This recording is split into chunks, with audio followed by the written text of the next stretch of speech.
আসসালামু আলাইকুম রহমতুল্লাহ। গুণগত রসায়ন অধ্যায়ের সবচেয়ে গুরুত্বপূর্ণ টপিক হচ্ছে দ্রাব্যতা। এই দ্রাব্যতার উপরে প্রতি বছরই ইনশাল্লাহ প্রত্যেক বোর্ডে সৃজনশীল আসে। আজকে আমরা ইনশাল্লাহ এই দ্রাব্যতার উপরে সৃজনশীলগুলো ইনশাল্লাহ ভালোভাবে আয়ত্ত করব। প্রথমেই আমরা দ্রবণের তিনটা বিশেষ অবস্থা সম্পর্কে চলো জানি। একটা হচ্ছে অসম্পৃক্ত অবস্থা, আরেকটা হচ্ছে সম্পৃক্ত অবস্থা এবং আরেকটা হচ্ছে অধঃক্ষেপণ। আচ্ছা, খেয়াল করো, এইখানে একটা পাত্রের মধ্যে দেখো পানি আছে এবং এই পানিতে আমরা চিনি মেশাচ্ছি। তো চিনি এটাতে দ্রবীভূত করছি আমরা। এখন ধরো এই পানির সর্বোচ্চ চিনি ধারণ ক্ষমতা হচ্ছে 5 কেজি, মানে এই পানিতে সর্বোচ্চ 5 কেজি পরিমাণ চিনি দ্রবীভূত করা যায়। যদি এর চেয়ে বেশি চিনি আমরা দ্রবীভূত করতে চাই তখন সেটা নিচে তলানি হিসেবে জমা হয়। তাহলে এই পানিতে আমরা সর্বোচ্চ কয় কেজি চিনি দ্রবীভূত করতে পারি? 5 কেজি।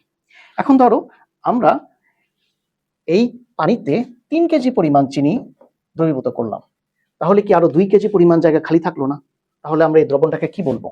অসম্পৃক্ত দ্রবণ, মানে দ্রবণের কিছু জায়গা অসম্পূর্ণ থেকে গেছে। এরপর খেয়াল করো, ধরো এই যে 5 কেজি ধারণ ক্ষমতার এই যে পানি আছে এখানে, এখানে আমরা ধরো 5 কেজি চিনি দিয়ে দিলাম, তাহলে দ্রবণটা কিন্তু চিনির দ্বারা একবারে পরিপূর্ণ হয়ে গেল। তখন আমরা একে বলবো সম্পৃক্ত দ্রবণ, কারণ দ্রবণটা তখন কি অবস্থায় আছে? সম্পূর্ণ অবস্থায় আছে। আমরা এটাকে কি বলছি? সম্পৃক্ত দ্রবণ। এখন ধরো আমরা এখানে 7 কেজি পরিমাণ চিনি দিলাম, তখন কি হবে? তখন 5 কেজি তো এখানে দ্রবীভূত হবে, ঠিক আছে, অবশিষ্ট 2 কেজি এই নিচে তলানি হিসেবে জমা হবে, যাকে আমরা কি বলি? অধঃক্ষেপণ। এখন খেয়াল করো, আমরা এখন দ্রাব্যতা সম্পর্কে জানার আগে প্রথমে মোলার ঘনমাত্রা, মোল পার লিটার সম্পর্কে একটু মনে করব। 9-10 থেকে জেনে এসেছি মোল পার লিটার বা মোলারিটি কাকে বলে। 1 লিটার পানিতে কোন দ্রবের যত মোল দ্রবীভূত হয় তাকে আমরা কি বলি? ওই দ্রবের মোলারিটি বা মোল পার লিটার বা মোলার ঘনমাত্রা। 1 লিটার দ্রবণে কোন দ্রবের যত মোল দ্রবীভূত হয়, 1 লিটার দ্রবণে কোন দ্রবের যত মোল দ্রবীভূত হয় সেটাই হচ্ছে ওই দ্রবের মোল পার লিটার বা মোলারিটি বা মোলার ঘনমাত্রা, তাই না? এখন খেয়াল করো, দ্রাব্যতার ক্ষেত্রে আমরা শুধু একটা কথাই বলবো, সেটা হচ্ছে সম্পৃক্ত অবস্থায়। সম্পৃক্ত অবস্থায় দ্রবের মোলার ঘনমাত্রা বা মোল পার লিটি বা মোলারিটিকেই আমরা বলবো কি? দ্রাব্যতা। দ্রাব্যতার সংজ্ঞা আছে, সংজ্ঞার দিকে আমরা যাচ্ছি না, আমাদের টার্গেট তো সৃজনশীল খুব সহজে ক্লিয়ার হয়ে যাওয়া, তাই না? তো ওইটার জন্য আমি বলছি এইটা শুধু তুমি খেয়াল রাখবা। দ্রাব্যতা হচ্ছে সম্পৃক্ত অবস্থায় মোলারিটি, মানে সম্পৃক্ত অবস্থায় মোলার ঘনমাত্রাকে আমরা দ্রাব্যতা বুঝবো। যেমন ধরো আমাদেরকে বললো যে পানিতে কোনো একটা দ্রবের দ্রাব্যতা হচ্ছে S=50 মোল পার লিটার।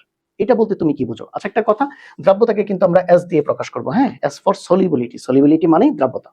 এখন খেয়াল করো, পানিতে ওই দ্রবের দ্রাব্যতা হচ্ছে 50 মোল পার লিটার। এর দ্বারা আমরা কি বুঝবো? আমরা বুঝবো প্রথমেই সম্পৃক্ত অবস্থায় পানিতে ওই দ্রবের মোলার ঘনমাত্রা কত হবে? 50 মোল পার লিটার। ওকে, খুবই সিম্পল। 50 মোল পার লিটার হচ্ছে তার মোলার ঘনমাত্রা। কোন অবস্থায়? সম্পৃক্ত অবস্থায়, অর্থাৎ দ্রবণটা ওই দ্রবের দ্বারা একেবারে পরিপূর্ণ বা সম্পৃক্ত হয়ে যাবে। এই কন্ডিশন ফিল আপ করলে আমরা বুঝবো তার দ্রাব্যতা হচ্ছে 50 মোল পার লিটার, আর কিছুই না। তো সম্পৃক্ত অবস্থা আর মোলার ঘনমাত্রা এগুলি তো আমরা খুব ভালোভাবে বুঝি, তাই না? কেআইপি, আয়নিক গুণফল। আয়নিক গুণফল মানে হচ্ছে দুইটা আয়নের গুণফল, দুইটা আয়নের মোলার ঘনমাত্রার গুণফল, দুইটা আয়নের মোলার ঘনমাত্রার গুণফল। যেমন দেখো, সিলভার ক্লোরাইড, এটা যখন পানিতে দ্রবীভূত হবে তখন আমাদেরকে দুইটা আয়ন দিবে, একটা হচ্ছে সিলভার প্লাস আর একটা হচ্ছে ক্লোরিন মাইনাস। আয়নিক গুণফল কি? আয়নিক গুণফল হচ্ছে এই সিলভার প্লাস এবং ক্লোরিন মাইনাসের মোলার ঘনমাত্রার গুণফল। খেয়াল করো, আমরা প্রথমে সিলভার প্লাসের মোলার ঘনমাত্রা বের করব। কিভাবে? সিলভার প্লাসের দুই পাশে আমরা থার্ড ব্র্যাকেট দিয়ে দিব, তাহলেই এটার মোলার ঘনমাত্রা প্রকাশ করা যাবে। একইভাবে ক্লোরিন মাইনাসের দুই পাশেও আমরা যদি থার্ড ব্র্যাকেট দিই তাহলে কিন্তু ক্লোরাইড আয়নের মোলার ঘনমাত্রা প্রকাশিত হবে। এখন এই যে দুইটা আয়নেরই মোলার ঘনমাত্রা আমরা পেলাম, সিম্পলি দুইটাকে গুণ করে দিলেই আমরা সিলভার ক্লোরাইডের কেআইপি মানে আয়নিক গুণফল পেয়ে যাব। তার মানে আয়নিক গুণফল হচ্ছে দুইটা আয়নের মোলার ঘনমাত্রার গুণফল। কেআইপি সমান সিলভার প্লাসের মোলার ঘনমাত্রা ইনটু ক্লোরাইড মাইনাসের মোলার ঘনমাত্রা। একইভাবে খেয়াল করো, লেড আয়োডাইড একটা লবণ, এইটা যখন পানিতে দ্রবীভূত হয় তখনও সে লেড 2 প্লাস আর 2I মাইনাস, এই যে দেখো দুইটা আয়নে সে দ্রবীভূত হয়। এখন এই দুইটা আয়নের মোলার ঘনমাত্রার গুণফলে কি হবে? লেড আয়োডাইডের কেআইপি, তাই তো? আচ্ছা, তাহলে আমরা প্রথম লেড 2 প্লাস এর মোলার ঘনমাত্রা বের করব, এর দুই পাশে থার্ড ব্র্যাকেট দিলাম। একইভাবে I মাইনাস এর দুই পাশে থার্ড ব্র্যাকেট দিলাম, এর মোলার ঘনমাত্রাও বের হয়ে গেল। এখন lead 2 plus into I minus এই দুটার মোলার ঘনমাত্রাকে আমরা গুণ করে দিলাম, তাহলেই তো এদের কেআইপি বের হয়ে যাওয়ার কথা। হ্যাঁ, হওয়ার কথা, কিন্তু এখানে আরেকটা কাজ এক্সট্রা করতে হবে, সেটা কি? খেয়াল করো, আই মাইনাসের সামনে কত দেয়া আছে? 2। মানে আই মাইনাসের সংখ্যা হচ্ছে এখানে 2। এই যে এখানে দুইটা আই ছিল, এখান থেকে দুইটা আই মাইনাস তৈরি হয়েছে। তো যে আয়ন যত সংখ্যায় তৈরি হবে তার উপরে তত পাওয়ার দিতে হবে। যেহেতু আই মাইনাসের সংখ্যা দুইটা, তাই এর উপরে পাওয়ার হবে 2। আচ্ছা খেয়াল করো, লেড 2 প্লাসের সংখ্যা কয়টা? একটা না? তাহলে এর উপরে আমরা পাওয়ার কত দিব? 1। এখন 1 পাওয়ার দেয়া যেই কথা না দেয়া তো একই কথা, তাই না? এর জন্য লেড 2 প্লাসের উপরে আমরা কোনো পাওয়ার এখানে দেই নাই। কিন্তু আই মাইনাস যেহেতু দুইটা তৈরি হয়েছে, তো এর উপরে আমরা পাওয়ার দিলাম 2। বুঝতে পেরেছো? আচ্ছা খেয়াল করো, আরেকটা দেখো, তাহলে ইনশাল্লাহ আরো ক্লিয়ার হবে। দেখো খেয়াল করো, এখানে ধরো একটা লবণ আছে AB2, ধরে নাও একটা লবণ AB2। এখান থেকে দুইটা আয়ন তৈরি হবে, ঠিক না? আচ্ছা, একটা আয়ন হচ্ছে A2 প্লাস আর একটা আয়ন হচ্ছে 2B মাইনাস। তো আয়ন দুইটা তৈরি হওয়ার আগে একটু খেয়াল করো, একটা জিনিস খেয়াল রাখো, 9-10 থেকে জেনে এসেছো যে কোনো যৌগ যদি তোমাকে দেয়া থাকে, সামনের অংশটা হচ্ছে ক্যাটায়ন আর পেছনের অংশটা হচ্ছে অ্যানায়ন। ক্যাটায়নকে আমরা সামনে লিখি, অ্যানায়নকে আমরা পিছনে লিখি। ওকে, এটা একটু খেয়াল করো। তাহলে এ, এটা আমার ক্যাটায়ন, এর সাথে আমরা প্লাস লিখলাম, আর বি হচ্ছে আমার অ্যানায়ন, এর উপরে আমরা মাইনাস লিখলাম। এখন এর যোজনী কত বলো তো? এটাও তো 9-10 এর পড়া। এর যোজনী কত? দেখো এ কয়টা বি এর সাথে যুক্ত হয়েছে? দুইটা বি এর সাথে, তাহলে এর যোজনী হচ্ছে 2। তাহলে এর উপরে জারণ সংখ্যা কত হবে? 2 প্লাস। একইভাবে বি কয়টা এর সাথে যুক্ত হয়েছে? একটা এর সাথে, তাহলে বি এর যোজনী কত? 1। তাহলে বি এর উপরে জারণ সংখ্যা হবে একটা মাইনাস, মানে 1 মাইনাস। ঠিক আছে, এখন দেখো এ এর সংখ্যা কয়টা? একটা, তাহলে A2 প্লাস কয়টা হবে? একটা হবে। আচ্ছা বি এর সংখ্যা কয়টা? দুইটা, তাহলে বি মাইনাস কয়টা হবে? দুইটা হবে। সিম্পল। এখন আমরা ওই কেআইপির ফর্মে আবার চাই। আচ্ছা প্রথমে কেআইপি বের করতে হলে কি করতে হবে? দুইটা আয়নের মোলার ঘনমাত্রা বের করতে হবে। দেখো এই যে A2 প্লাস এর মোলার ঘনমাত্রা, দুই পাশে থার্ড ব্র্যাকেট দিলাম। এই দেখো বি মাইনাস এর মোলার ঘনমাত্রা, দুই পাশে থার্ড ব্র্যাকেট দিলাম। ফাইন। এখন কি করব? এখন দুইটা মোলার ঘনমাত্রাকে গুণ দিব। এই যে গুণ দিলাম দুইটা মোলার ঘনমাত্রাকে। দেখতে হবে কার সংখ্যা কত, কোন আয়নের সংখ্যা কত। দেখো A2 প্লাস এর সংখ্যা হচ্ছে একটা, তাহলে এর উপর পাওয়ার 1। 1 পাওয়ার দেয়া যে কথা না দেয়া একই কথা। আচ্ছা বি মাইনাস এর সংখ্যা কয়টা? দুইটা, তাহলে এর উপরে পাওয়ার হবে 2। খেয়াল করেছো? এই পাশে আসো, A2B3। দেখো A2B3, তো এইটা যখন পানিতে আয়নিত হবে তখন কি করবে? এখান থেকে ক্যাটায়ন হিসেবে হবে সামনের অংশটা A প্লাস, আর অ্যানায়ন হবে পিছনের অংশটা B মাইনাস। এখন আমাদের দেখতে হবে যে কার যোজনী কত। দেখো এ কয়টা বি এর সাথে যুক্ত হয়েছে? তিনটা বি এর সাথে, তাহলে এর যোজনী কত? 3। তাহলে এর উপরে হবে 3 প্লাস। আর বি কয়টা এর সাথে যুক্ত হয়েছে? দুইটা বি এর সাথে, তাহলে বি এর যোজনী কত? 2। তাহলে বি এর উপর হবে 2 মাইনাস। এখন এর সংখ্যা কয়টা? এখানে দুইটা, তাহলে A3 প্লাস তৈরি হবে দুইটা। বি এর সংখ্যা কয়টা? তিনটা, তাহলে B2 মাইনাস তৈরি হবে তিনটা। এই জিনিসগুলো কি বুঝতে পারছো? একটু খেয়াল করলেই সিম্পল, কারণ এগুলি সৃজনশীল আমাদের কাজে লাগবে। আচ্ছা খেয়াল করো, এখন A3 প্লাস এর মোলার ঘনমাত্রা প্রকাশ করার জন্য এর দুই পাশে আমরা থার্ড ব্র্যাকেট দিব। B2 মাইনাস এর মোলার ঘনমাত্রা, এর দুই পাশে আমরা থার্ড ব্র্যাকেট দিলাম। এখন সিম্পলি দুইটাকে গুণ করে দিলেই তো কেআইপি হয়ে যায়, তাই না? জাস্ট আরেকটা কাজ বাকি থাকে, সেটা কি? সেটা হচ্ছে এর সংখ্যা, A3 প্লাস এর সংখ্যা কয়টা ছিল? দুইটা ছিল, এর উপরে পাওয়ার হবে 2। B2 মাইনাস এর সংখ্যা কয়টা? তিনটা, এর উপরে পাওয়ার হবে 3। বাস, কেআইপি হয়ে গেল। এখন দেখি চলো দ্রাব্যতা গুণফল কেএসপি। আচ্ছা কেএসপি কি? দেখো খেয়াল করো, সম্পৃক্ত অবস্থায় আয়নিক গুণফল কেআইপি এর মানে হচ্ছে কেএসপি। তার মানে কেআইপি আর কেএসপি একই কথা। শর্ত কি? শর্ত হচ্ছে সম্পৃক্ত অবস্থায়। সম্পৃক্ত অবস্থায় কেআইপি এর মানে হবে কি? কেএসপি। এটা কি সংজ্ঞা? না না না, এটা সংজ্ঞা না। সংজ্ঞা আমার এখানে টার্গেট না, আমার টার্গেট হচ্ছে তোমার কাছে সৃজনশীল খুবই সহজ করে দেয়া। ওকে, সৃজনশীলের জন্য খেয়াল রাখবা সবসময় সম্পৃক্ত অবস্থায় কেআইপি এর যে মানটা তুমি পাবা সেইটাই হবে কেএসপি। বাস এতটুকুই। কেএসপি এবং কেআইপি যে আসলে সেম জিনিস, শুধু সম্পৃক্ত অবস্থাটা এখানে শর্ত। এটা আমরা এই জিনিসটা দেখলে ক্লিয়ার হয়ে যাব। দেখো সিলভার ক্লোরাইডের কেআইপি আমরা কি বের করেছিলাম? সিলভার প্লাস আয়নের মোলার ঘনমাত্রা ইনটু ক্লোরাইড মাইনাস আয়নের মোলার ঘনমাত্রা, এই দুইটার মোলার ঘনমাত্রার গুণফল। এখন যদি অবস্থাটা সম্পৃক্ত হয় তখনই আমরা কেআইপি কে লিখতে পারবো কি? কেএসপি। তাহলে কেএসপি আর কেআইপি আসলে একই জিনিস হবে যদি অবস্থাটা হয় সম্পৃক্ত। একইভাবে এবি লবণের ক্ষেত্রে আমরা কি বলেছিলাম? এর কেআইপি হবে এ প্লাস এর মোলার ঘনমাত্রা ইনটু বি মাইনাস এর মোলার ঘনমাত্রা, এইটা। এখন যদি অবস্থাটা সম্পৃক্ত হয় তখন আমরা সেটাকে বলবো কেএসপি।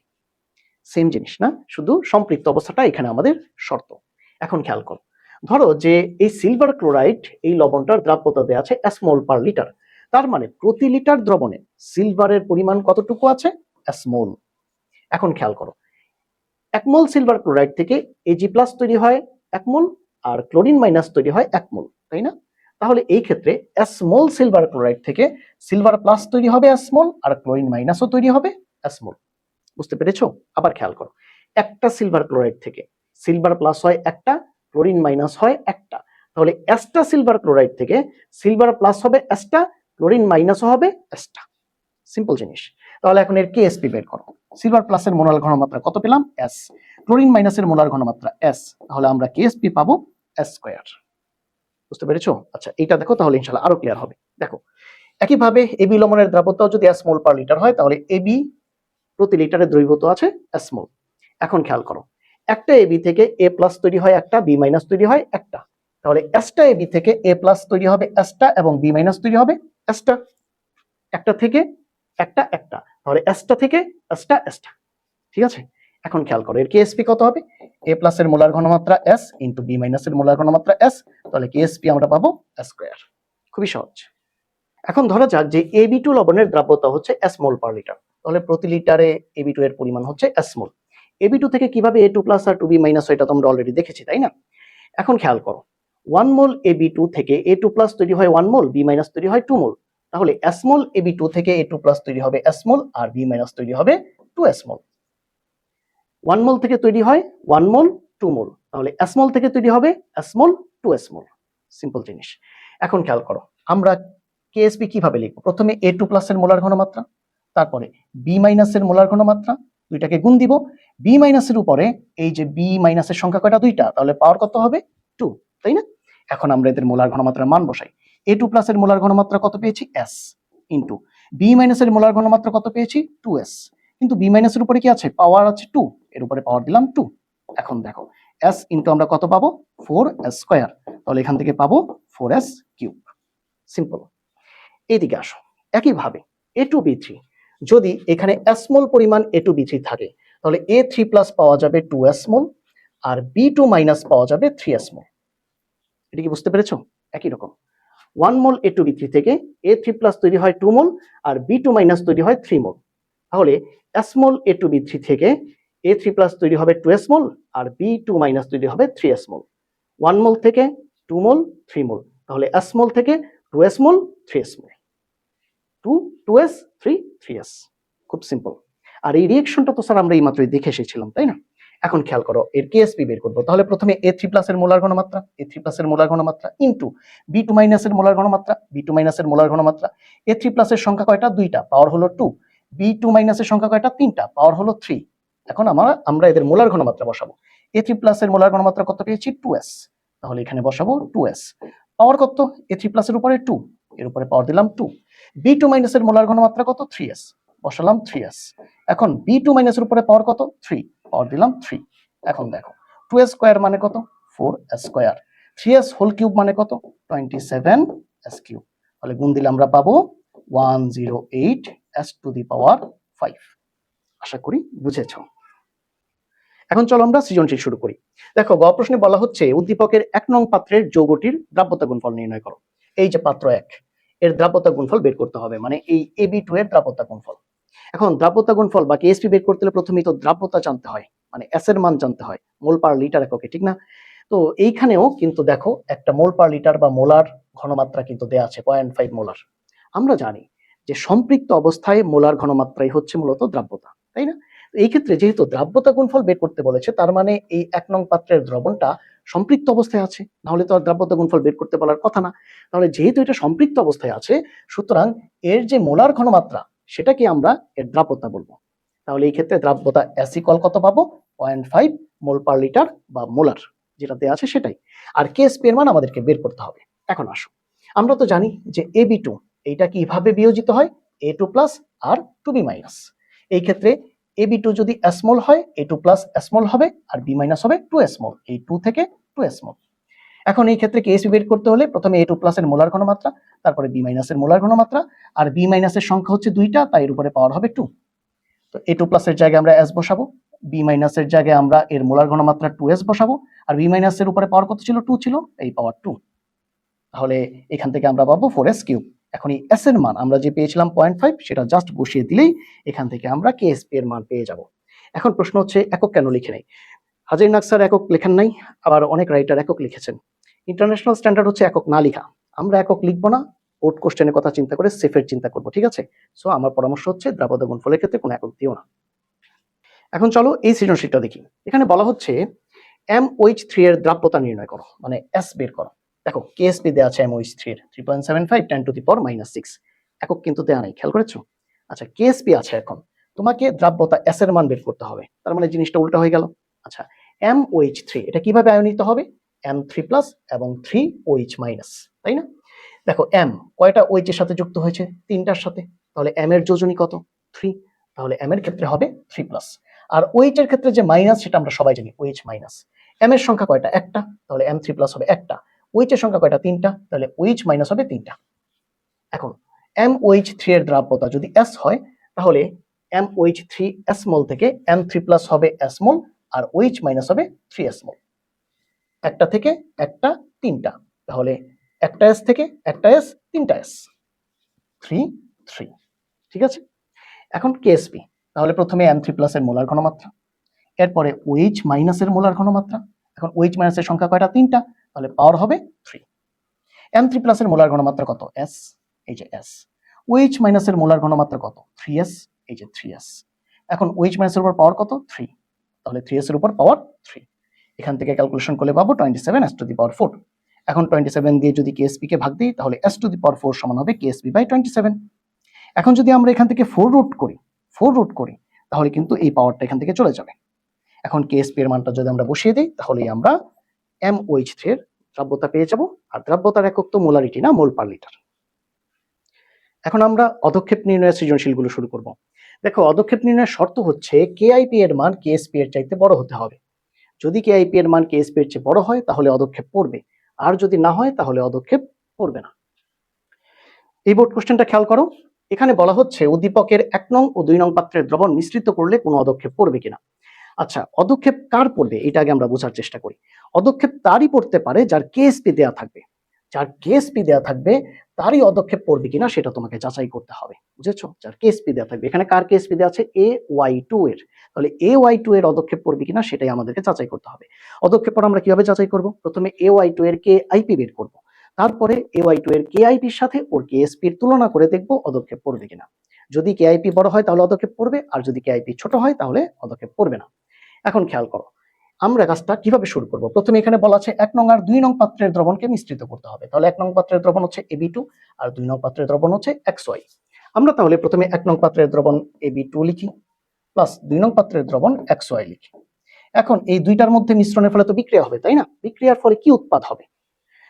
বিক্রিয়ার ফলে এইখান থেকে যে উৎপাদ হবে তার মধ্যে প্রথম উৎপাদটা তোমাকে সবসময় কেএসপি এর যার মান দেওয়া থাকবে সেখানে দেওয়া থাকবে, এটা কিন্তু সবসময় খেয়াল রাখবে। কোনটা?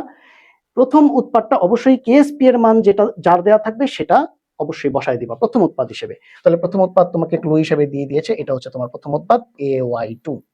এখন AY2 তো এখান থেকে চলে গেছে, দেখো এখানে A কয়টা লিখলাম? একটা।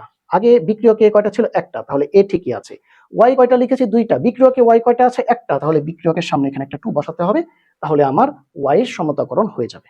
ওকে, এখন খেয়াল কর কে কে বাকি আছে। এখান থেকে বাকি আছে B, আর এইখান থেকে বাকি আছে X। এখন আমরা তো জানি সামনে যেটা থাকে সেটা কি? ক্যাটায়ন, আর পিছনে যেটা থাকে সেটা অ্যানায়ন। তাহলে X আর Y এর মধ্যে X হচ্ছে ক্যাটায়ন, আর AB এর মধ্যে B হচ্ছে অ্যানায়ন। তাহলে X কে আমরা প্রথমে এখানে সামনে লিখি X, আর B কে আমরা পিছনে লিখি B। এখন X কয়টা আছে? দুইটা। B কয়টা আছে? দুইটা। তাহলে দুইটার সামনে আমরা কমন হিসেবে 2 লিখে দিলাম। এই হচ্ছে আমাদের পুরো বিক্রিয়াটা। খেয়াল করেছো? আমরা এখানে কি করছি? আমরা এখানে মূলত প্রথমে দুইটা দ্রবণ থেকে দুইটা বিক্রিয়ককে লিখেছি। উৎপাদ হিসেবে প্রথমে যার কেএসপি দেওয়া থাকবে তাকে প্রথম উৎপাদ হিসেবে তুমি চোখ বন্ধ করে লিখে দিবা, ঠিক আছে? এইটা তোমাকে ক্লু হিসেবে দেওয়া থাকবে। এখন এইখান থেকে সমতাকরণ করবা। আমাদের কিন্তু এ একটা ছিল, উৎপাদেও এ একটা আছে, আর ওয়াই প্রথমে একটা ছিল আর উৎপাদে দুইটা ছিল। এই সমতাকরণ করার জন্য আমরা এই 2টা দিয়েছিলাম, এই 2টা আমরা পরে সমতাকরণের জন্য দিয়েছি, ঠিক না? এরপরে আমরা দেখেছি যে বি এবং এক্স এই দুইটা বাকি আছে, তাহলে দুইটারই 2 2 করে আছে সংখ্যায়, সুতরাং আমরা 2 কে সামনে লিখে 2xb লিখে দিয়েছি। বাস, আমাদের বিক্রিয়া লেখা শেষ। এখন আমরা কি করব? আমরা এখন AY2 এর কেএসপি বের করার চেষ্টা করব। তাহলে প্রথমে এই বিক্রিয়াটা লেখাটা হচ্ছে তোমার প্রথম কাজ, এটা অবশ্যই তোমাকে লিখতে হবে। এখন AY2 এর কেএসপি বের করার ক্ষেত্রে আমরা জানি জলীয় দ্রবণ AY2 কিভাবে আয়নিত হয়। AY2 তৈরি করে A2+ এবং প্লাস টু ওয়াই মাইনাস, তাই না? তো এই যে এ টু প্লাস আর টু ওয়াই মাইনাস থেকে এ টু প্লাসের ঘনমাত্রা এবং ওয়াই মাইনাসের ঘনমাত্রা বের করতে হবে। দুইটার ঘনমাত্রাকে গুণ করলে আমরা কেআইপি পেয়ে যাব। তারপরে কেআইপির সাথে কেএসপি কে আমরা গুণ দিয়ে দেখবো পদক্ষেপ করবে কিনা। সিম্পল কাজ। প্রথমে কিন্তু অবশ্যই বিক্রিয়াটা লিখে নিতে হবে। হ্যাঁ, আরেকটা জিনিস খেয়াল রাখো যে কেএসপি যার দেওয়া থাকবে তার ক্ষেত্রে তুমি অবশ্যই এইরকম উভমুখী চিহ্ন ব্যবহার করবা। হ্যাঁ, কেএসপি যার দেওয়া থাকবে তার জন্য উভমুখী চিহ্ন অবশ্যই ব্যবহার করতে হবে। আচ্ছা চলো এখন আমরা প্রথমে এ টু প্লাসের ঘনমাত্রা বের করি, তারপর ওয়াই মাইনাসের ঘনমাত্রা বের করি এবং তারপর এদের কেআইপি বের করি। ঠিক আছে, তাহলে এখন আমাদের এ টু প্লাসের ঘনমাত্রা বের করতে হবে। প্রশ্ন হচ্ছে এ টু প্লাসের ঘনমাত্রা আমাদেরকে কোন অবস্থায় বের করতে হবে। খেয়াল করো, এ টু প্লাস আয়ন দুইটা জায়গায় আছে, একটা হচ্ছে এ ওয়াই টু এর ভিতরে আর একটা হচ্ছে এ বি টু এর ভিতরে, তাই না? এ ওয়াই টু এটা হচ্ছে মিশ্রণের পরের অবস্থা, যখন আমরা এই প্রথম পাত্রের এবি টু আর দ্বিতীয় পাত্রের এক্স ওয়াই কে মিক্স করি, তারপরের অবস্থা হচ্ছে A Y two. R AB two হচ্ছে মিশ্রণের আগের অবস্থা, এই যে পাত্র একে এবি টু ছিল, এই অবস্থায় এর ভিতরে কিন্তু এ টু প্লাস আয়ন আছে, তাই না? এখন কোন অবস্থানে এ টু প্লাসের ঘনমাত্রাটা বের করতে হবে? অবশ্যই যেহেতু এ ওয়াই টু মিশ্রণের পরের অবস্থায় আছে, আমাদেরকে এই মিশ্রণের পরের অবস্থায় এ টু প্লাসের ঘনমাত্রাটা বের করতে হবে। ঠিক আছে, মিশ্রণের পরের অবস্থায়। তাহলে মিশ্রণের পরের অবস্থায় বা মিশ্রণে এ টু প্লাস আয়নের ঘনমাত্রা যদি আমরা বের করতে চাই, সৃজনশীলে কোথাও কিন্তু মিশ্রণের অবস্থায় এ টু প্লাসের ঘনমাত্রা দেওয়া নাই। তবে মিশ্রণের আগে প্রাথমিক অবস্থায় এবি টু দ্রবণের ভিতরে কিছু কন্ডিশন দেওয়া আছে, আয়তন দেওয়া আছে আর ঘনমাত্রা দেওয়া আছে। তাহলে প্রাথমিক অবস্থায় এবি টু দ্রবণের ভিতরে এই যে এ টু প্লাস ছিল, ওর আয়তন আর ঘনমাত্রা এবি টু এর আয়তন আর ঘনমাত্রা থেকেই আমরা পেয়ে যাব। তাহলে এ টু প্লাসের প্রাথমিক অবস্থার আয়তন আর ঘনমাত্রা আমরা কোত্থেকে পাবো? প্রাথমিক অবস্থায় এ টু প্লাস কই ছিল? প্রাথমিক অবস্থায় এ টু প্লাস ছিল এবি টু এর ভিতরে, রাইট? তাহলে এবি টু এর পাত্র একে মিশ্রণের আগে পাত্র একে এবি টু এর যে আয়তন আর ঘনমাত্রা দেয়া হয়েছে, সেটাই হবে এ টু প্লাসের মিশ্রণের আগে প্রাথমিক অবস্থায় আয়তন আর ঘনমাত্রা। ক্লিয়ার হয়েছে বিষয়টা? তাহলে এখন আমরা বলবো এ টু প্লাস আয়নের প্রাথমিক আয়তন V1, এটা হবে এবি টু দ্রবণের প্রাথমিক আয়তন 120 ml। আর প্রাথমিক ঘনমাত্রা S1, এটা এই যে পাত্র একে এবি টু দ্রবণের যে ঘনমাত্রাতে আসে 0.5 মোলার। এই দুইটা হচ্ছে মিশ্রণের আগের অবস্থা, যেটা আমরা এবি টু দ্রবণ থেকে পেয়েছি। আচ্ছা, এখন কথা হচ্ছে মিশ্রণের পরে কি হবে? মিশ্রণের পরে তো স্যার আমরা এই এবি টু আর এক্স ওয়াই দুইটাকে যোগ করে দিই না? যোগ করে দিলে দুইটা পাত্রকে যোগ করলে এদের আয়তন 120 আর 60 যোগ হয়ে কত হবে? 180 ml। এইটা হবে আমাদের মিশ্রণের আয়তন V2। তাহলে এখন মিশ্রণের ঘনমাত্রা S2 যদি আমরা বের করতে পারি, তাহলেই তো আমাদের টার্গেট মিশ্রণে এ টু প্লাস আয়নের ঘনমাত্রাটা বের হয়ে যাবে ইনশাল্লাহ। আচ্ছা খেয়াল করো, আমরা কি 9 10 এই সূত্রটা সবাই দেখে আসি নাই? V1 S1 সমান V2 S2। এইখান থেকে S2 সমান আমরা কি লিখতে পারি? V1 S1 by V2। তাহলে এই সূত্র ইউজ করে তো আমরা খুবই সহজে S2 মানে মিশ্রণে এ টু প্লাস আয়নের ঘনমাত্রাটা বের করে ফেলতে পারি। এই যে খেয়াল করো, এ টু প্লাস আয়নের ঘনমাত্রা S2 সমান V1 S1 বাই V2। তাহলে এখন কি করব? সিম্পল, তুমি জাস্ট এই যে প্রাথমিক অবস্থায় V1 আর S1 এর মান বসাবা, তারপরে মিশ্রণের চূড়ান্ত অবস্থায় আয়তন V2 এর মান বসাবে এখান থেকে, তাহলে ইনশাল্লাহ এখান থেকে তুমি এ টু প্লাস আয়নের মিশ্রিত অবস্থায় তার ঘনমাত্রাটা পেয়ে যাবা S2। তবে এইখানে খুব বড় একটা মেজর ফ্যাক্টর আছে, যেটা খেয়াল না করলে এই অঙ্ক কাটা যাওয়ার সম্ভাবনা অনেক বেড়ে যাবে। সেটা কি? তোমাকে অবশ্যই খেয়াল করতে হবে এই যে প্রাথমিক অবস্থায় AB2, এইখানে এর পরমাণুর সংখ্যা কয়টা বলো তো? এখানে এর পরমাণুর সংখ্যা কয়টা AB2 এর ভিতরে? একটা। তাহলে অবশ্যই তোমাকে এখানে সামনে একটা 1 কে গুণ হিসেবে বিবেচনা করতে হবে। আর 1 কে গুণ দিলে এখানে মানের তো আর কোনো চেঞ্জ হবে না, তাই না? যা আছে তাই থাকবে। কিন্তু যদি এইখানে AB2 এর ভিতরে প্রাথমিক অবস্থায় এর পরমাণুর সংখ্যা 2টা থাকতো, তখন কি হতো?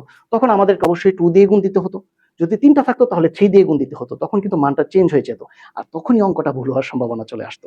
এই জিনিসটা কিন্তু আমরা অনেকেই ভুল করে থাকি, ঠিক আছে? তাহলে খেয়াল করো, পুরো জিনিসটা তোমাকে আমি আরেকটু রিপিট করে দিই আবার। প্রথমে তুমি কি করবা? প্রথমে তুমি প্রাথমিক অবস্থায় A2 প্লাসের আয়তন আর ঘনমাত্রা বের করবা। এটা তুমি কোথায় পাবা? এটা তুমি এই যে পাত্র একের ভিতরে প্রাথমিক অবস্থায় AB2, ওর যে আয়তন আর ঘনমাত্রা সেটাই হবে এই যে A2 প্লাসের আয়তন আর ঘনমাত্রা, কারণ AB2 এর ভিতরে প্রাথমিক অবস্থায় A2 প্লাস ছিল, তাই না? মিশ্রণের পরে আয়তন আর ঘনমাত্রা কোত্থেকে পাবা? জাস্ট তুমি দুইটাকে যোগ করে দিবা, এই দুইটার আয়তন যোগ করলেই মিশ্রিত হয়ে যাবে, মিশ্রিত হয়ে গেল, V2 পেয়ে গেলা। এখন তুমি S2 বের করবা কিভাবে? এই যে 9 এর সূত্রটা ইউজ করেছো, ওই সূত্রটা থেকে তুমি S2 বের করতে পারবা। জাস্ট এখানে একটা জিনিস খেয়াল রাখতে হবে এক্সট্রা, সেটা হচ্ছে যে এই যে প্রাথমিক অবস্থায় AB2 ছিল, AB2 এর মধ্যে এর পরমাণুর সংখ্যা কয়টা? এর পরমাণুর সংখ্যা যদি একটা হয় তাহলে 1 দিয়ে গুণ দিবা, যদি দুইটা হয় তাহলে 2 দিয়ে গুণ দিবা, যদি তিনটা হয় তাহলে 3 দিয়ে গুণ দিবা। বাস, আর কোনো কাজ নাই এখানে। মানগুলো বসাবা আর A2 প্লাসের মিশ্রিত অবস্থার ঘনমাত্রাটা ইনশাল্লাহ বের করে নিবা। ঠিক আছে? আচ্ছা, এখন আমাদেরকে কি করতে হবে? Y মাইনাস আয়নের মিশ্রণে ঘনমাত্রা বের করতে হবে, তাই না?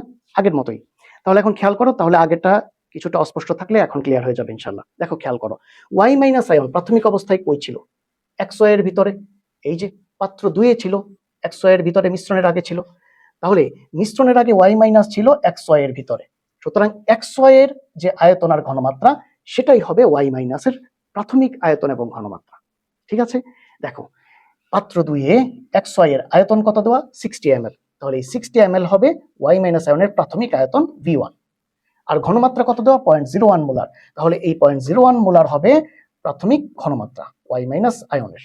তাহলে আমরা পাত্র 2 এর এই XY দ্রবণ থেকে কিন্তু Y মাইনাস আয়নের প্রাথমিক আয়তন এবং ঘনমাত্রা পেয়ে গেলাম V1 এবং S1। এখন V2 আগের মধ্যে কিভাবে বের করব? দুইটা পাত্রকে যোগ করে দিলে এদের আয়তন একসাথে হয়ে যাবে। 120 আর 60 কত পাবো? 180 ml। এটা হচ্ছে মিশ্রণের আয়তন V2। তাহলে মিশ্রণের ঘনমাত্রা S2 ও এই যে আগের সূত্র S2 সমান V1 S1 বাই V2। এইটাই হবে মিশ্রণে Y মাইনাস আয়নের চূড়ান্ত ঘনমাত্রা, যেটা আমাদের বের করতে হবে। মানগুলি বসিয়ে দিব, বসিয়ে এখান থেকে আমরা মিশ্রণে ঘনমাত্রাটা বের করে নেব। বাট এইখানেও আগের মতো খেয়াল করতে হবে, সেটা হচ্ছে এই যে প্রাথমিক অবস্থায় XY এর ভিতরে Y এর পরমাণুর সংখ্যা কয়টা? Y এর পরমাণুর সংখ্যা এখানে কয়টা? একটা না? একটা মাত্র পরমাণু হচ্ছে Y এর। তাহলে এইখানে তোমাকে অবশ্যই V1 S1 এর সামনে একটা 1 দিয়ে গুণ দিতে হবে। এখন 1 দিয়ে গুণ দেয়া না দেয়া একই কথা, এর জন্য 1 থাকলে আমরা গুণ দেই না আর কি। কিন্তু যদি 2 থাকতো তাহলে 2 দিয়ে গুণ দিতাম, 3 থাকলে অবশ্যই 3 দিয়ে গুণ দিতে হতো। ঠিক আছে? এটা কিন্তু খেয়াল রাখতে হবে। বাকিটা ইনশাআল্লাহ তো তোমরা বুঝেই গেছো। তাহলে এখন আমরা AY2 এর KIP বের করব, তাই না? আচ্ছা, এই ক্ষেত্রে AY2 দেখো A2 প্লাস এবং 2Y মাইনাস এই দুই ভাগে ভাগ হয়ে যায় জলীয় দ্রবণে, তাই না? তাহলে এই ক্ষেত্রে আমাদেরকে কি করতে হবে? A2 প্লাসের মোলার ঘনমাত্রা ইনটু Y মাইনাসের মোলার ঘনমাত্রা, এর উপর একটা স্কয়ার লাগবে। কেন? কারণ Y মাইনাসের সামনে একটা 2 আছে। A2 প্লাসের মোলার ঘনমাত্রা অলরেডি আমরা বের করেছি, Y মাইনাসের মোলার ঘনমাত্রা বের করেছি, একে স্কয়ার করতে হবে। তাহলে ক্যালকুলেশন করলে আমরা এখান থেকে KIP এর মানটা পেয়ে যাব। কিন্তু KSP এর একটা মান দেয়া ছিল, তাই না? KSP এর এই মানটা দেয়া ছিল। এখন দুইটার মধ্যে তুলনা করলে দেখা যাবে যে KIP এর মানটা বড়, KSP এর মান ছোট। যদি KIP এর মান বড় হয় তাহলেই পদক্ষেপ পড়বে। ঠিক আছে? এখন এই সৃজনশীলটা খেয়াল করি। দেখো, এখানে বলা হচ্ছে যে উদ্দীপকের পাত্র 1 এবং পাত্র 2 এর দ্রবণ মিশ্রিত করলে AY2 এর পদক্ষেপ পড়ে কিনা। সরাসরি AY2 এর কথা বলে দেওয়া হয়েছে। না বলা থাকলেও যার KSP দেয়া থাকে তারই পদক্ষেপ যাচাই করতে হয়, তাই না? এখানে AY2 এরই KSP দেয়া ছিল। আচ্ছা, খেয়াল করো, পাত্র 1 এ কি আছে? A3B2। পাত্র 2 এ কি আছে? XY। তাহলে আমরা প্রথমে এই দুইটাকে একসাথে মিশ্রিত করব, মানে বিক্রিয়া করাবো। A3B2 প্লাস XY, এটা আমাদের প্রথম কাজ। এখন দুইটা একসাথে বিক্রিয়া করলে এখান থেকে কি তৈরি হবে? প্রথম উৎপাদটা সবসময় KSP এর সাথে দেয়া থাকবে, এটা কিন্তু মনে রাখো। এটা কি দেয়া আছে? AY2। তাহলে AY2 হবে আমাদের প্রথম উৎপাদ। এখন এইখান থেকে আমরা সমতাকরণ করি। দেখো, A এখানে কয়টা আছে? একটা। এখানে কয়টা আছে? তিনটা। তাহলে এর সামনে একটা 3 দিলাম। এর ফলে Y কয়টা হয়ে গেল? 6টা। তাহলে এইখানে XY এর Y এর সামনে একটা 6 দিলাম, তাহলে দেখো Y ও কিন্তু 6টা হয়ে গেছে। তাহলে এই ক্ষেত্রে সমতাকরণ কমপ্লিট। এখন আমাদের কি কি বাকি আছে? B বাকি আছে কয়টা? 2টা। আর দেখো Y X বাকি আছে না? X বাকি আছে কয়টা? 6টা। 6টা X বাকি আছে। তাহলে 2টা B আর 6টা X, এখান থেকে কি কমন চাই বলো তো? এখান থেকে একটা 2 কমন চাই। আচ্ছা, সামনে কি হবে? অবশ্যই যেহেতু ক্যাটায়নে X আছে, এই Xটা সামনে হবে। আর পেছনে কি হবে? অ্যানায়নের Bটা হবে পেছনে, XB। কি কমন নিব এখান থেকে? 2 কমন নিব। নিলাম, একটা 2 কমন নিলাম। তাহলে X কয়টা বাকি থাকবে? 3টা। এই যে 3টা লিখলাম। তাহলে দেখো 3 দুগুণে 6, এই যে 3 দুগুণে 6। আর B 2টা ছিল, এই যে দেখো 2 তো সামনে আছে, B তো 2টা হয়েছেই। তাহলে সমতাকরণ কমপ্লিট। এখন কি করব আমরা? এখন আমরা এই যে AY2 কে জলীয় দ্রবণে আমরা দেখব যে এইভাবে আয়নিত হয়। আমরা জানি A2 plus plus 2Y minus. এখন আমরা A2 প্লাসের মোলার ঘনমাত্রা, Y মাইনাসের মোলার ঘনমাত্রা বের করব। দুইটা গুণ দিয়ে KIP বের করব, KSP এর সাথে তুলনা করব। ওকে? তাহলে প্রথমে মিশ্রণে A2 প্লাসের মোলার ঘনমাত্রা বের করতে হবে, তাই না? আচ্ছা, তাহলে এই ক্ষেত্রে আমাদের প্রথমে A2 প্লাসের প্রাথমিক আয়তন দরকার হবে V1, তারপরে তার প্রাথমিক ঘনমাত্রা দরকার হবে S1, ওইখান থেকে মিশ্রণে আয়তন V2 আর মিশ্রণে ঘনমাত্রা S2 নিয়ে আমরা কাজ করব। আর আমরা জানি যে প্রাথমিক অবস্থাটা পাওয়া যায় এই যে মিশ্রণের আগে পাত্র 1 এ দেখো এইখানে কিন্তু A আছে, A2 প্লাস আছে।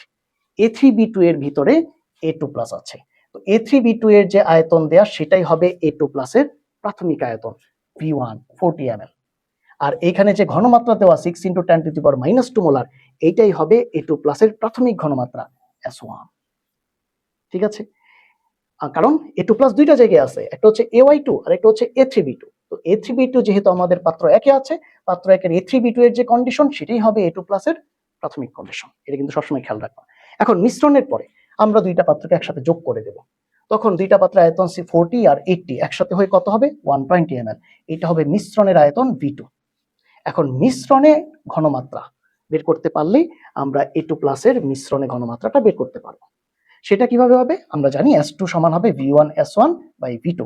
এই ক্ষেত্রে খুব মেজর ফ্যাক্টর হচ্ছে এই 3 কোত্থেকে আসলো খেয়াল করো। এই যে দেখো A3B2 এর মধ্যে, মানে প্রাথমিক কন্ডিশন A3B2 এর মধ্যে এর পরমাণুর সংখ্যা কয়টা বলো? 3টা না? A3 এর পরমাণুর সংখ্যা 3টা। সো এইখানে আমাদেরকে অবশ্যই V1 S1 এর সামনে একটা 3 বসাতে হবে, না হলে অঙ্ক এইখানেই শেষ। এরপরে আমরা V1 এর মান বসাবো, S1 এর মান বসাবো, V2 এর মান বসাবো, তাহলে ইনশাআল্লাহ মিশ্রণে A2 প্লাসের ঘনমাত্রা পেয়ে যাব। এখন মিশ্রণে Y মাইনাস আয়নের ঘনমাত্রা আমরা কিভাবে বের করব? এই ক্ষেত্রেও প্রাথমিক আয়তন এবং প্রাথমিক ঘনমাত্রা দুইটা লাগবে। তো Y মাইনাস প্রাথমিক অবস্থায় কই ছিল? পাত্র 2 এ ছিল, XY এর ভিতরে। XY এর তাহলে যে আয়তনের ঘনমাত্রা সেটাই হবে Y মাইনাসের প্রাথমিক আয়তনের ঘনমাত্রা। তো এই ক্ষেত্রে আয়তন হচ্ছে 80 ml, ঘনমাত্রা হচ্ছে 6 × 10⁻³ এই দেখো V1 80 আর S1 হচ্ছে 6 × 10⁻³ মোলার। মিশ্রণের আয়তন দুইটাকে যোগ করে দিবা, 40 আর 80 যোগ হলে হবে 120 ml, এটা হবে V2।